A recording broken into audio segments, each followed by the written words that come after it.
بالله السميع العليم من الشيطان الرجيم.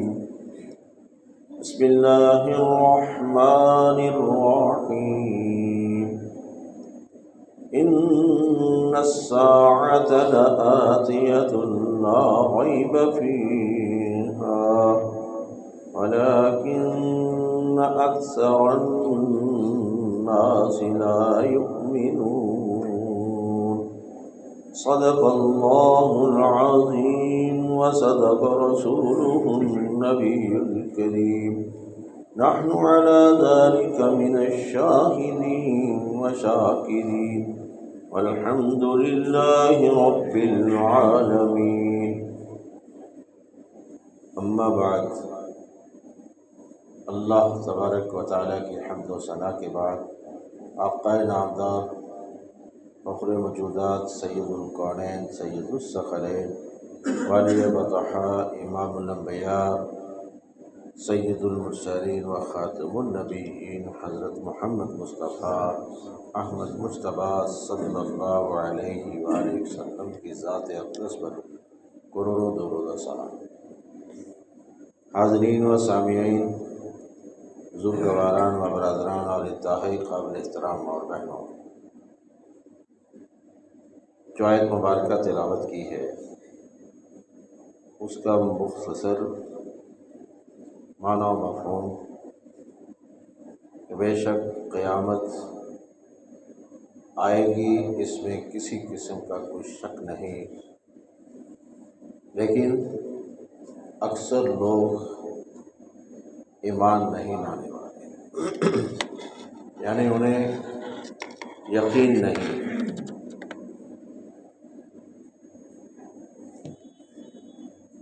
آج کل کے دور کے عالمی حالات نبی اقدس صلی اللہ علیہ وسلم کے فرمودات کے مطابق اسی نہج پہ ہیں کہ مہدی علیہ السلام کا ظہور ہو جائے، کیونکہ فرمودات رسول صلی اللہ علیہ وسلم کے مطابق یمن، ایران، عراق اور شام کا آپس میں اتحاد ہو جائے تو اے طیبہ والوں سمجھ لینا کہ اب یہ محاذ تمہارے خلاف ہوگا. پھر طیبہ والوں تم اپنے ان مشترکہ دشمن سے لڑنے کے لیے رومیوں سے معاہدہ کرو. رومی کون ہے؟ عیسائی. اس وقت ایرانی اسٹیٹس کی بالٹک اسٹیٹ پہ جتنے بھی اسٹیٹس ہیں بحیرہ بالٹک پہ، وہ تقریباً 80 ممالک پہ مشتمل ہیں، اور نبی اقدس صلی اللہ علیہ وسلم کا یہ فرمان کہ 80 ممالک رومیوں کے، یعنی کہ 80 جھنڈے رومیوں کے ہوں گے اور ہر جھنڈے کے نیچے 12,000 فوجی ہوگا. اس طرح 9,60,000 فوج بنتی ہے جو جزیرہ عرب میں پہنچ جائے گی. یہ تو ہے فرمان رسول. اب حالات حاضرہ کے تناظر میں آتے ہیں. انہی دنوں آپ نے خبروں میں یہ پڑھا اور سنا ہوگا کہ یمن نے اسرائیل پہ حملہ کیا ہے. یمن اور ایران کے اتحاد ہو گیا ہے، اور ادھر عراق اور شام کے اندر جو تنظیمیں ہیں وہ بھی آپس میں ایک ہیں. ظاہراً یہ جنگ یہودیوں کے خلاف ہے، ظاہراً یہ جنگ یہودیوں کے خلاف ہے، لیکن اس کے اندر کیا کچھ بن رہا ہے. 2023 اور 24 کے بارے میں یہ کہا جاتا ہے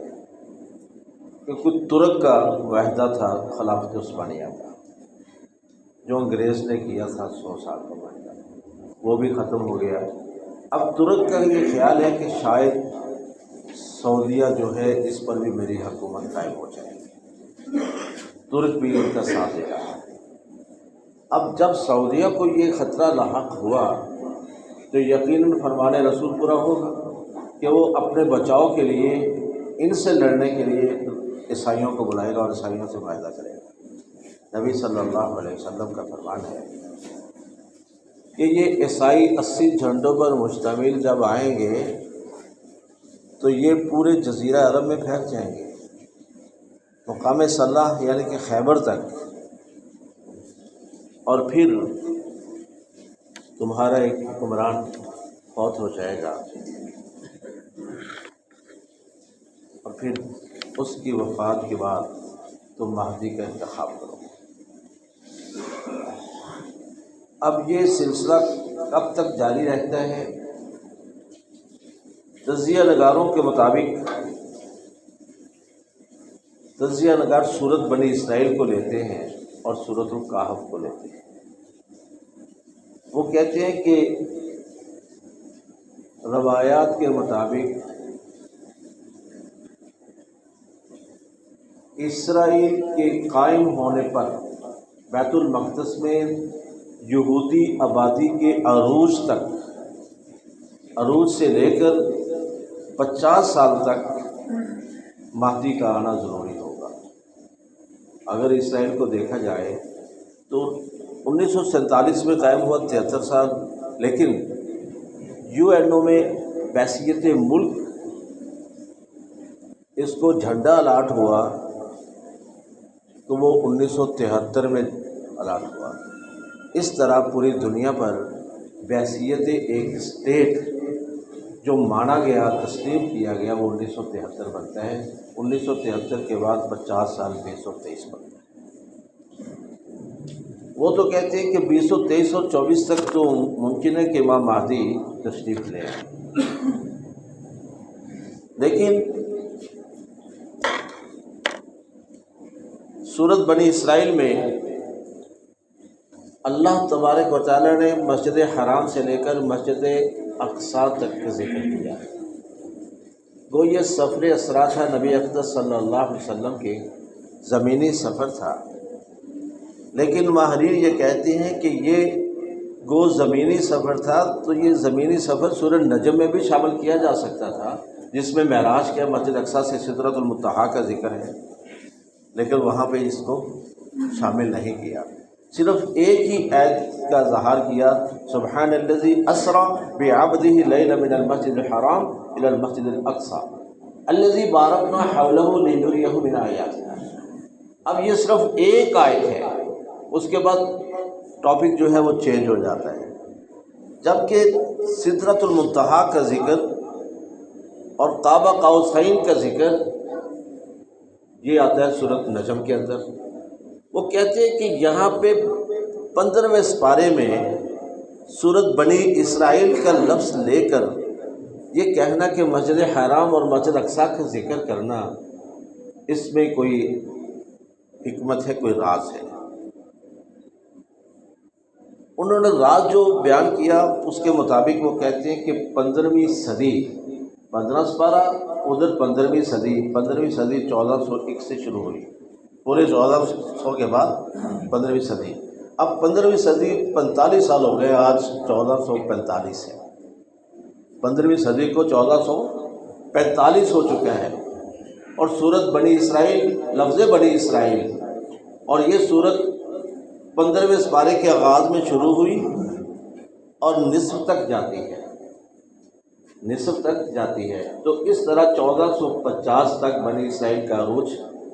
ختم ہوتا ہے، یعنی کہ عروج ہوا اور پھر 1550 تک زوال کی طرف اس نے جانا ہے۔ تو لہذا ان 5 سالوں کے اندر اب بنی اسرائیل کا زوال کس کے ہاتھوں ہوگا؟ نبی اقدس صلی اللہ علیہ وسلم کے فرمودات کے مطابق کہ جب طیبہ والوں تم رومیوں سے معاہدہ کر لو گے اور اپنے مشترکہ دشمن کے ساتھ جنگ کرو گے تو اللہ تمہیں فتح دے گا، اللہ تمہیں فتح دے گا، اور اس فتح پر عیسائی صلیب کو بلند کر کے کہے گا کہ یہ اس کی وجہ سے ہوئی، سلیب کی جائے، پھر تمہارا مسلمان جذباتی اٹھیں گے سلیب کے خلاف، پھر تمہاری اور ان کی آپس میں جنگ شروع ہو جائے، پھر یہودی بھی کود پڑیں گے اس جنگ میں، اور جب یہودی کودیں گے تو پھر تمہارا جو بادشاہ ہے وہ فوت ہوگا تو مہدی آئے گا، تو مہدی لشکر ان کے خلاف بھیجے گا، وہ لشکر جو ہے پہلا وہ سرنڈر کر جائے گا، ہتھیار پھینک جائے گا، پیٹھ دکھا جائے گا۔ نبی صلی اللہ علیہ وسلم کا فرمان ہے کہ بدترین لوگ ہوں گے وہ میری امت کے، اللہ ان کی دعا تک بھی قبول نہیں کرے گا، توبہ بھی قبول نہیں ہوگی، اور دوسرا لشکر امام مہدی بھیجیں گے، وہ سارے کا سارا شہید ہو جائے گا۔ آپ صلی اللہ علیہ وسلم کا فرمان ہے کہ میری امت کے بہترین شہداء ہوں گے۔ تو صحابی کہنے لگے کہ یا رسول اللہ صلی اللہ علیہ وسلم، اگر وہ دور میں اب میری زندگی میں آ گیا تو پھر مجھے کیسے یقین ہوگا کہ یہ مہدی وہی ہے؟ مہدی وہی ہے، کہیں ایک روایت یہاں تک بھی ہے کہ مہدی کو مسلمانوں میں وہ پذیرائی حاصل نہیں ہوگی جو توقع ہے۔ اس کا مطلب ہے کہ مہدی بھی ہم لوگ کہہ دیں گے یہ بھی ایک بہت بڑی سازش کا حصہ ہے، بہت بڑی سازش ہے، یہ بھی میڈیا کا کمال ہے، یہ بھی کوئی امریکی سازش ہوگی مہدی کا اعلان کرنا، یعنی کس انداز میں ہم بات کو جھٹلاتے ہوئے نکل جائیں گے اور زندگی بسر کرتے رہیں گے۔ تو آپ نے فرمایا کہ مہدی کو مسلمانوں میں وہ پذیرائی حاصل نہیں ہو پائے گی جو توقع ہے، تو مہدی کا صرف تعاون وہ لوگ کریں گے جو مجاہدین ہیں، جہاد میں مصروف ہیں، پوری زمین کے مجاہدین مہدی کے تعاون کے لیے اکٹھے ہو جائیں گے۔ لیکن مہدی کی اصل نشانی کیا ہوگی کہ اعلان خلافت کے بعد شام سے ایک لشکر مہدی کے خلاف نکلے گا، ملک شام سے ایک لشکر مہدی کے خلاف نکلے گا جو مکہ اور مدینہ کے درمیان مقام بیضاء پہ تباہ کر دیا جائے گا۔ جب وہ مقام بیضاء پہ تباہ ہو جائے، سمجھ لینا وہی مہدی ہے جس کی پیشین نبی اقدس صلی اللہ علیہ وسلم نے دی، اور اس کا ساتھ دینا ہوگا۔ یہ تو فرمان رسول۔ اب آتے ہیں ہم اس مہدی کی طرف کہ دو لشکر بھیجے، ایک سرنڈر کر گیا اور دوسرا شہید ہو گیا، تیسرا امام مہدی خود لے کر نکلیں گے۔ پھر یہودی کسی درخت کے پیچھے، کسی پتھر کے پیچھے بھی چھپا ہوگا تو وہ پکار اٹھے گا کہ میرے پیچھے یہ یہودی چھپا ہوا ہے، اے مسلمانوں تم اس کو جا پکڑو گے۔ لیکن غرقد کا ایک درخت ہے جو صرف یہودیوں کا ہے، وہ نہیں بتائے گا۔ اب ماہرین کے بقول یہودی اس وقت اپنے پورے علاقوں میں غرقد کا درخت جو ہے وہ اس کو لگا رہے ہیں، ان کی پیداوار بڑھا رہے ہیں۔ وہ یہ سمجھتے ہیں ہمارے نسبت نبی صلی اللہ علیہ وسلم کے فرمان پر زیادہ یقین رکھتے ہیں۔ پھر جب تم ان کا تعاقب کرو گے تو وہ جزیرہ عرب چھوڑ دیں گے، بھاگ کھڑے ہوں گے۔ تم تعاقب میں ان کے جاؤ گے، تم کہو گے کہ چلو قسطنطنیہ بھی فتح کر لیتے ہیں جو اس وقت استنبول کی شکل میں یورپ کے کنٹرول میں، اور کچھ حصہ ترک کے کنٹرول میں، وہ بھی چلو چھین لیتے ہیں۔ اس نیت سے جائیں گے، ملک شام میں پہنچے ہوں گے، تمہیں پتہ چلے گا، واضح آ جائے گا کہ تمہارے گھروں کے پیچھے تو دجال آ گیا ہے، گھروں میں دجال آ گیا ہے۔ ابھی وہاں ٹھہرے ہوں گے تو عیسیٰ علیہ السلام اس مسجد میں تشریف لے آئے جہاں پہ تم انتظار میں ہوں گے کہ نماز پڑھ کے پھر نکلتے ہیں واپس۔ عیسیٰ علیہ السلام آئیں گے تو اس کا مطلب یہ ہوا کہ بقول تجزیہ نگاروں کے اگر بنی اسرائیل کی کیفیت 15 تک ہے، یعنی کہ 15ویں پارے کے اخیر تک، تو پھر 1450 بنتے ہیں، 15ویں نصف، عیسیٰ علیہ السلام کا بھی ظہور اور مہدی کا عروج اور زوال عیسائیت اور یہودیت کا، کیونکہ عیسیٰ علیہ السلام نے بھی آتے ہی سب سے پہلے صلیب توڑنی ہے، عیسائیت کو ختم کرنا ہے، یہودیت کا خاتمہ کرنا ہے، صرف اور صرف اسلام کا بول بالا ہوگا۔ قرآن میں ایک مقام پہ ہے یدبر الامر من السماء الى الارض ثم يعرج الیہ فی یوم کان مقدارہ الف سنۃ مما تعدون، کہ اللہ کا ایک امر آتا ہے زمین پر، پھر وہ واپس لوٹا دیا جاتا ہے، اور یہ پروسیس آنا اور جانا ایک دن میں ہے، اور ایک دن تمہاری گنتی کے مطابق الف سنۃ مما تعدون 1000 سال کے برابر ہے، تمہاری گنتی کے مطابق 1000 سال کے برابر ہے۔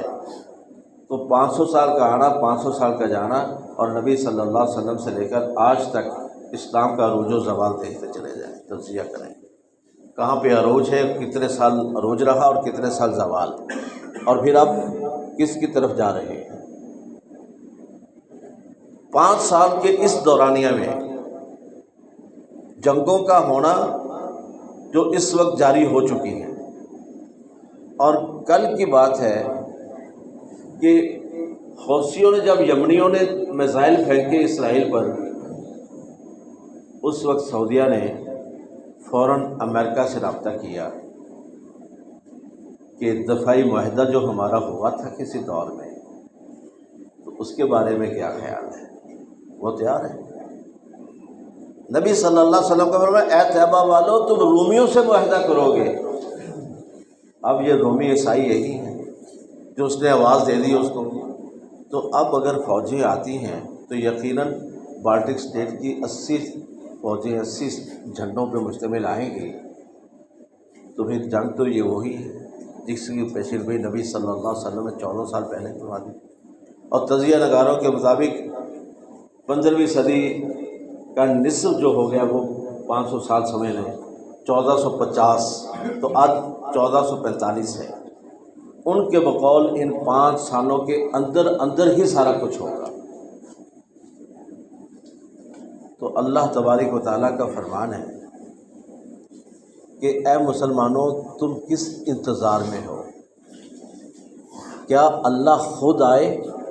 یا بطور نشانی اپنے فرشتوں کو بھیجے؟ اور یاد رکھو اللہ کی جو بھی نشانی ظاہر ہو گئی پھر تمہارا ایمان لانا تمہارے کسی کام نہیں آئے گا، پھر تمہاری نیکیاں کسی کام نہیں آئیں گی، کیونکہ ہر چیز تو واضح ہو گئی۔ اور نبی صلی اللہ علیہ وسلم کا فرمان کہ اگر دجال آ گیا تو توبہ کے دروازے بند، عیسیٰ علیہ السلام کا نزول ہو گیا تو توبہ کے دروازے بند، یہ نشانیاں بیان فرمائی ہیں۔ اور آپ نے فرمایا کہ ایک نشانی ظاہر ہونے کے بعد باقی تمام نشانیاں جو ہیں وہ اس طرح ظاہر ہوں گی جس طرح تسبیح ٹوٹتی ہے تو اس کے دانے گرنا شروع ہو جاتے ہیں، یعنی کہ ایک سے جڑی ہوئی ہے ہر نشانی ایک دوسرے کے ساتھ۔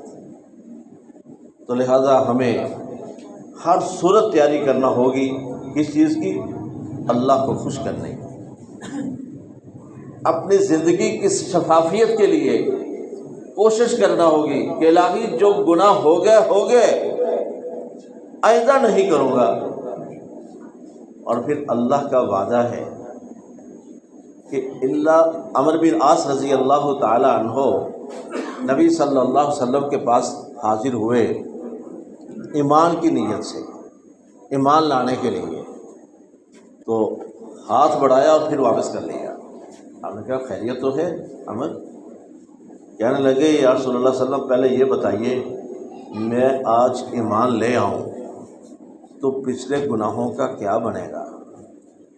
پچھلے گناہوں کا کیا بنے گا؟ اسی وقت وحی الہی آ گئی،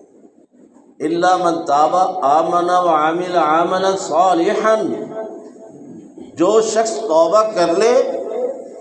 پختہ ایمان یقین کے ساتھ اور نیک عمل کرنا شروع کر دے، اولئک یبدل اللہ سیئاتہم حسنات، اس کے پچھلی زندگی کے تمام گناہوں کو نیکیوں میں تبدیل کر دیا جاتا ہے۔ تو آج بھی اگر ہم اس بات کا عہد کر لیں کہ الہی جو حالات میں دیکھ رہا ہوں یہ حالات اس خاتمے کی طرف جا رہے ہیں جس خاتمے کا نبی اقدس صلی اللہ علیہ وسلم نے فرمایا، تو الہی میں اتنے قریب پہنچ گیا ہوں، نہ میں نے نمازوں پہ کوئی توجہ دی، نہ میں نے کوئی نیکیوں پہ اتنی توجہ دی، میں تو لاؤبالی میں اپنی زندگی بسر کرتا رہا، اگر آج بھی توبہ کر لیں اور عہد کر لیں، پختہ عہد کہ آئندہ میں کوئی ایسی چھوٹی موٹی نیکی جو ہے وہ بھی نہیں چھوڑوں گا اور کسی چھوٹے بڑے گناہ میں کی طرف بھی نہیں جاؤں گا، نیک عمل کرنا شروع کر دیں، تو پچھلی نمازیں، روزے، جو کچھ بھی ہم نے چھوڑا وہ سارے کے سارے نیکیوں میں تبدیل کر دیا جاتا ہے، پوری زندگی نیکی لکھی جائے گی، اس سے بڑھ کر اور کیا ہے۔ لیکن ان نشانیوں میں سے اگر کوئی نشانی ظاہر ہو گئی تو پھر کوئی فائدہ نہیں ہوگا، نہ توبہ کا نہ کسی نیکی کرنے کا، اور مراد رسول کے مطابق۔ تو لہٰذا تجزیہ نگاروں کے مطابق وقت بہت تھوڑا ہے۔ پھر آگے 50 سال کا ایریا عرصہ، 1450، پھر آگے ہے دجال کا عروج۔ وہ کیسے؟ 16 سپارے میں سورۃ کہف شروع ہو جاتی ہے 15 سپارے کے نصف میں، اور سورۃ کہف کے آغاز میں نبی صلی اللہ علیہ وسلم کا فرمان ہے، جو شخص سورۃ کہف کی پہلی 10 آیتیں روزانہ پڑھتا ہے، پڑھ کے سوتا ہے، وہ دجال کے فتنے سے محفوظ رہے گا، وہ دجال کے فتنے سے محفوظ رہے گا۔ 10 آیات سورۃ کہف کی پہلی 10 آیات۔ اب یہاں پہ سورۃ کہف کی پہلی 10 آیات فتنہ دجال سے محفوظ رکھیں گی، تو ان آیات میں تو دجال کا ذکر بھی نہیں ہے، تو یہ کیوں کہہ دیا؟ اس کا مطلب ہے کہ 16ویں صدی دجال کے فتنے کا عروج ہے، اور یہ 50 سال کا ٹنیور ہے، 16ویں صدی تک 45 ہو گیا، 5 سال امام مہدی تک، اور نزول عیسیٰ، اور پھر دجال، اور پھر 16 پارے شروع ہو جاتے ہیں سورۃ کہف کے آخر میں۔ یاجوج ماجوج کا ذکر ہے، یاجوج ماجوج کا ذکر ہے۔ اب یاجوج اور ماجوج نبی صلی اللہ علیہ وسلم کے فرمان کے مطابق عیسیٰ علیہ السلام کے دور میں ظاہر ہوگی، اور عیسیٰ علیہ السلام کے دور میں جب ظاہر ہوگی تو حرکتیں ایسی کرے گی کہ تم لوگ تنگ آ جاؤ گے، اور پھر عیسیٰ علیہ السلام کے پاس جا کر ریکویسٹ کرو گے کہ اے خلیفہ المومنین، اللہ سے دعا کیجئے کہ ہماری ان سے جان چھوٹ جائے، تو پھر اللہ تبارک و تعالیٰ اس میں ایک ایسی وبا پھیلا دے گا کہ جس سے ساری کے ساری یجوج ماجوج وہ ختم ہو جائے گا، اس کا تعفن پھیلے گا، لاشوں کی بدبو، اتنی قبریں کہاں سے کھودے اور کیسے لے جائیں، تو پھر تم جاؤ گے عیسیٰ کے پاس کہ اللہ سے دعا کیجئے کہ اس تعفن سے ہماری جان چھڑا دے، تو پھر اللہ بغتی اونٹوں کی طرح لمبی گردنوں والے پرندے بھیجے گا جو ان کے لاشوں کو اٹھا کے سمندر میں پھینک دیں، اور پھر بارش ہوگی موسلادھار جس سے زمین دھل جائے گی۔ اب یہ یاجوج ماجوج کا ذکر سورۃ کہف کے آخر میں ہے، اور سورۃ کہف کے شروع میں نبی صلی اللہ علیہ وسلم کا فرمان کہ فتنہ دجالیہ سے محفوظ رہنے کے لیے اس کی تلاوت کرو، اور اسی سورت کے آخر میں یاجوج ماجوج، اس کا مطلب ہے کہ دن زیادہ عرصہ دور نہیں ہے کہ اگر سوچے 100 سال مل جائیں گے، قطعاً نہیں، 50 سال 55 سال لگا لیں، 55 سال یاجوج ماجوج تک پہنچنے کے لیے، تو لہٰذا یاجوج ماجوج جو ہے وہ قیامت کے نزدیکی دور کی ہے، تو اس لیے ہمیں ہر صورت آج ہی سے عہد کر لینا چاہیے کہ الہی جو گناہ ہو گئے، آئندہ نہیں کسی گناہ کے قریب جاؤں گا، آئندہ بس اللہ تیرے ساتھ ہی میری رہے، قربت حاصل کریں اللہ کی، اور نبی صلی اللہ علیہ وسلم کا فرمان ہے اللہ کی قربت حاصل کرنے کے لیے سب سے قریب ترین ذریعہ ہے وہ سجدہ ہے۔ تو جب ہم راتوں کو اٹھ کے، آپ صلی اللہ علیہ وسلم کا فرمان ہے آسان ترین کہ صرف 2 رکعت، رات کو اٹھ کر صرف 2 رکعت جو شخص باقاعدگی کے ساتھ ادا کر لیتا ہے، آپ کا فرمان ہے کہ اللہ اسے اپنے ذاکرین میں لکھ لیتا ہے۔ یار اللہ کے ذاکرین میں لکھا جائے، لسٹ میں آ جائے بندہ، اس سے بڑھ کر انعام اور کیا ہو سکتا ہے؟ تو پھر ہم ایسے فطروں سے محفوظ ہو جائیں گے۔ اور فتنہ دجال اتنا عروج کا ہوگا کہ اللہ معاف فرمائے ہم لوگ اس کا مقابلہ نہیں کر پائیں۔ آپ نے دیکھا ہے منظر پریس کانفرنسوں کا، منظر دیکھ لیا ہے، منظر پریس کانفرنسز کا کہ کس انداز میں انسان پھرتا ہے، لمحے لگتے ہیں، اور وہ قوت اتنی، یہ تو معمولی طاقت اور قوت تھی کہ انسان فوراً پھر جاتا ہے، تمام انعام و اکرامات، تمام نعمتوں کو چھوڑ کر کہتا ہے نہیں جی نہیں، میرا ساتھ نہیں ہے، میں تو تعلق ہی کوئی نہیں ہونے کا۔ یہی کیفیت دجال کے فتنے کی ہوگی کہ وہاں ہم مکر جائیں گے کہ نہیں مسلمانوں سے، محمد رسول اللہ سے میرا کوئی تعلق نہیں۔ اس فتنے سے بچنے کے لیے نبی صلی اللہ علیہ وسلم کا فرمان ہے کہ سورۃ کہف کی آیات تلاوت کیا کریں۔ اور لیکن آیات کا فائدہ اس وقت ہوگا جب ہم 5 وقت کے نمازی بن جائیں گے۔ اگر 5 وقت کے نمازی نہیں تو جتنے مرضی ذکر اذکار کرتے رہیں ان کا کوئی فائدہ نہیں ہوگا۔ اللہ تبارک و تعالیٰ کی سے دعا ہے کہ اللہ ہمیں حقائق سمجھنے کی توفیق عطا فرمائے، اور اللہ ہمیں ہر قسم کے فتنے سے محفوظ و مامون فرمائے۔ وآخر دعوانا